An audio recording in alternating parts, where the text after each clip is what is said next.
Hello, everyone. Welcome and thank you for joining us. My name is Danielle, and today's webinar is all about the benefits of automated reporting in the warehouse. All right, so just a little bit of background for those who are unfamiliar with Link.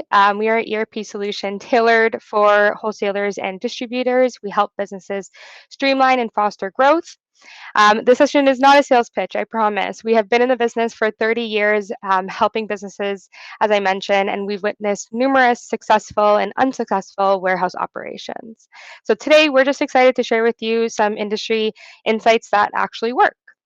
Now, before I get into introductions, I do want to talk a little bit about how warehousing and reporting make sense hand in hand. They may not seem like an obvious pairing, but there are some statistics that prove how it can benefit your business. So I'm just going to go over these really quickly before we get started. So we did some research, and according to Deloitte survey in 2023, only 22% of respondents feel that their organization is ready to use technology to improve their work outcome and their team performance. So that was an interesting one. In 2024, MHI survey reported that the adoption of advanced analytics is expected to rise 78% over the next 5 years. So both of these stats kind of show us a little bit that there is a competitive advantage. And the last one here, according to a Statista report, 57% of businesses have reported an improvement in productivity after implementing automated reporting tools. So just look at these three statistics. We recognize that there are an opportunity for businesses to get ahead of the game and get started increasing automation in their businesses and especially in their warehouses. One, to motivate their employees, get things done in the warehouse, increase efficiency, to make better decisions, and to reduce costs. So a little bit of background there. And now I want to move on really quickly into our introduction. So we have Darren Meyer, our CTO here at Link, who is a true expert on warehouse automated reporting. Thanks. Appreciate the introduction. So just to set the stage, what we'll do is we'll run through a few quick slides, and then I'll jump to the interesting part, which is kind of demos of different types of dashboards that we built over time. But really, it's a conversation around what are the goals that you're trying to achieve in your warehouse operations. So, for example, some of the goals that some of my customers have shared with me is that they're looking for a way to have more efficient picks. Maybe they want to get reports out of the system that will help them determine a more optimal layout. They might want to, place fast-moving items closer to the shipping docks or move slower items further away, that type of thing. Improving order accuracy is, of course, another goal that a lot of companies have. One of the means that you can help motivate staff and actually make sure that they know what they're doing is to put a dashboard in the warehouse. This has lots of different benefits, but it's going to be targeted at the people who actually work in that warehouse. You're giving them an at-a-glance way to set their expectations, see information about inbound and outbound shipments. It's your opportunity to show kind of key performance indicators, statistics, things like order lines picked by employee, things like that. So we'll jump in and show you some examples of those. Other more technical reports that aren't necessarily dashboards, but are also warehouse related, are going to be reports that identify time periods, whether they be months, certain times of the year where you've got busy periods or slow periods, or it could even be based on time of day statistics. Maybe your mornings are slower than the afternoons. You can use that information in those reports to schedule employees, have more people scheduled during the busy periods, or to make use of the time that they have that is idle to do some of that reorganization that I discussed on the previous slide. Take advantage of that time to move your faster moving products closer to the shipping doors and so on. Other types of reports, if you think about them in terms of just the flows of information into and out of your business. So outbound reports, things that are going to identify frequent out of stock items, help you adjust purchasing levels. You want to avoid stockouts that are going to be costly, especially when you provide shipping. So you imagine a scenario where orders come in, they can't be filled fully because you don't have the stock, results in a back order. If your company policies that you ship out back orders later, now you're paying for shipping twice to the same customer.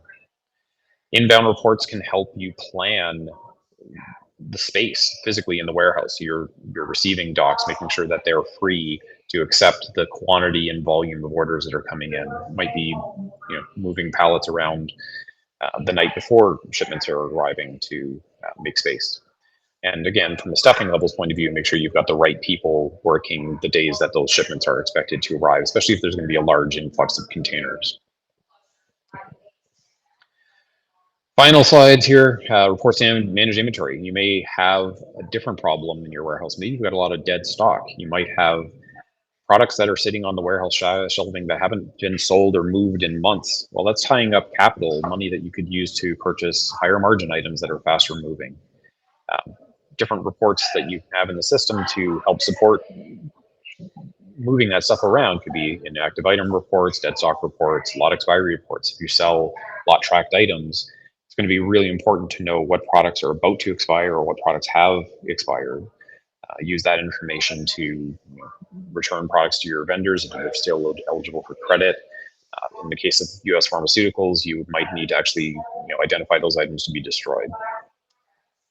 So enough talking about theoretical things. Let's jump into a demo of types of dashboards that you might want to create and some of the tools that you can use to create those things. So what we've got on screen right now is a Microsoft Power BI based dashboard. And this is a dashboard that is modeled on dashboards that are very similar to this that our customers actually use. So we've got it targeted at the audience of pickers who are sitting in the warehouse and would want to be able to see what's coming in. So for example, we've got 10 orders that are orders to be picked today. That's the requested ship date is today's date.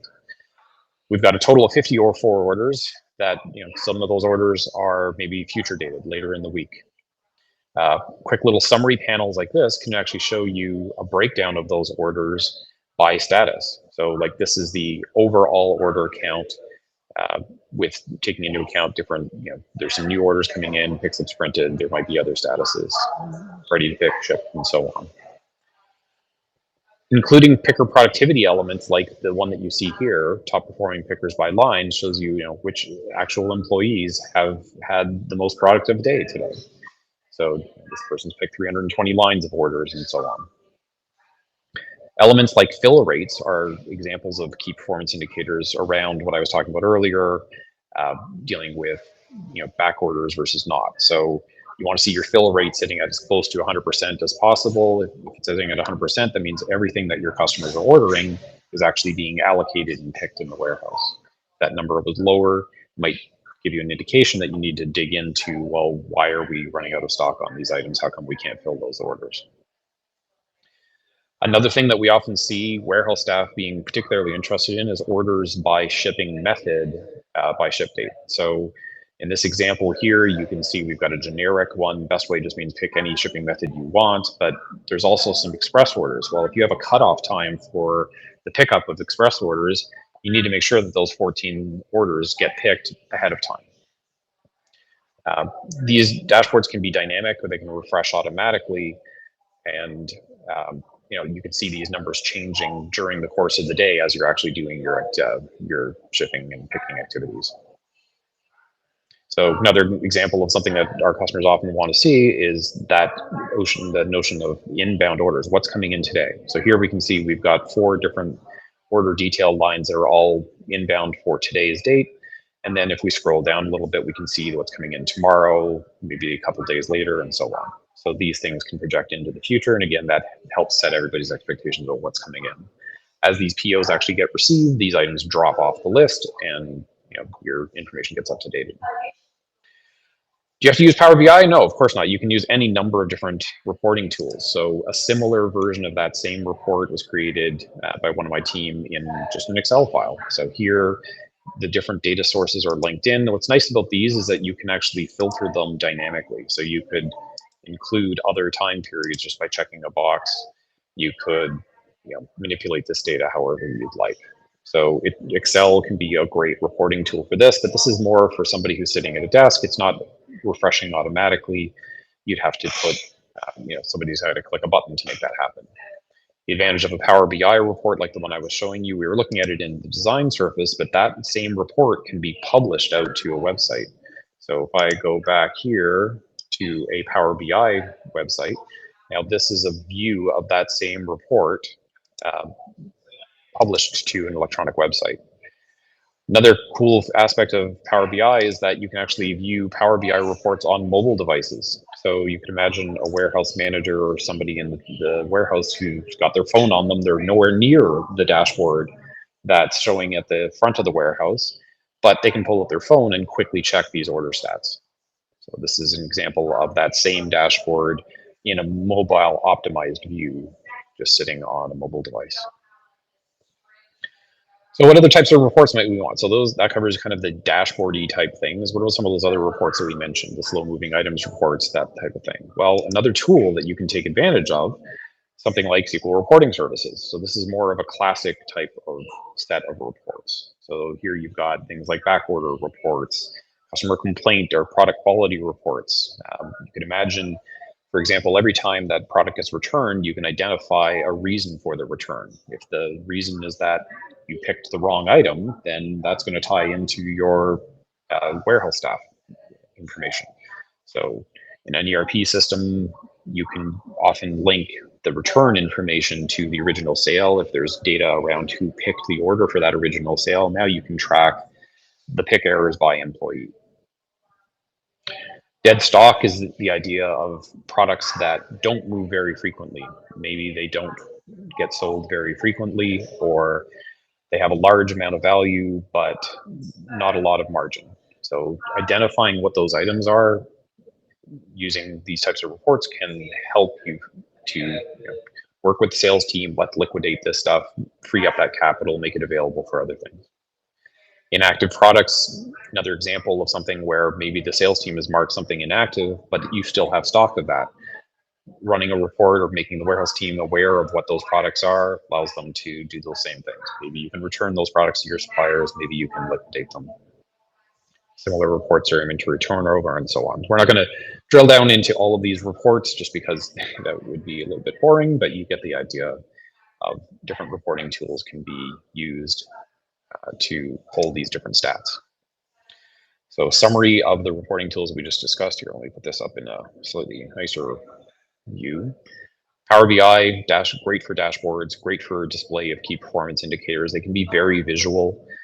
They can be viewed on mobile devices. Really good for that kind of at-a-glance management of operations. Excel, those types of tools can be much more flexible for managers, people sitting at a desk who can interact with that data. They may want to sort it, filter it, work with it differently.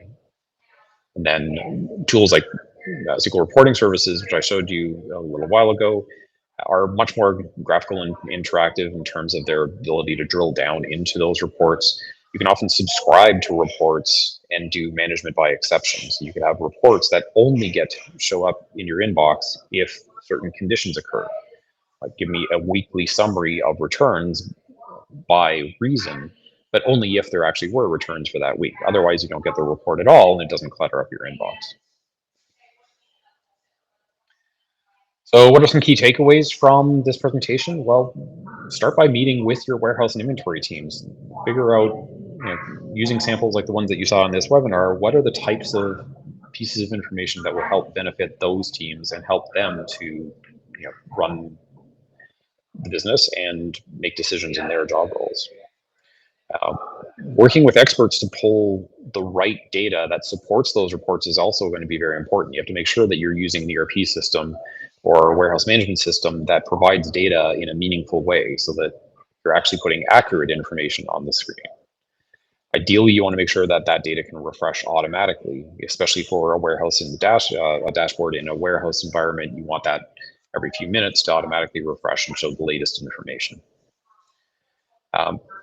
In terms of who's going to build these reports, well, if you've got a service provider who can build you a starting point, that's great, but we always encourage our customers to learn the reporting tools themselves. Pick the tools and technologies that they're familiar with already or that are relatively easy to learn and maintain. The most impressive dashboards are the ones that the customers maintain on their own and make better month after month, year after year. You can get some very sophisticated dashboards, but by continually revisiting the information and the decisions that you're trying to support, you can make those dashboards better and better. You can make them more graphically interesting and visually striking as well.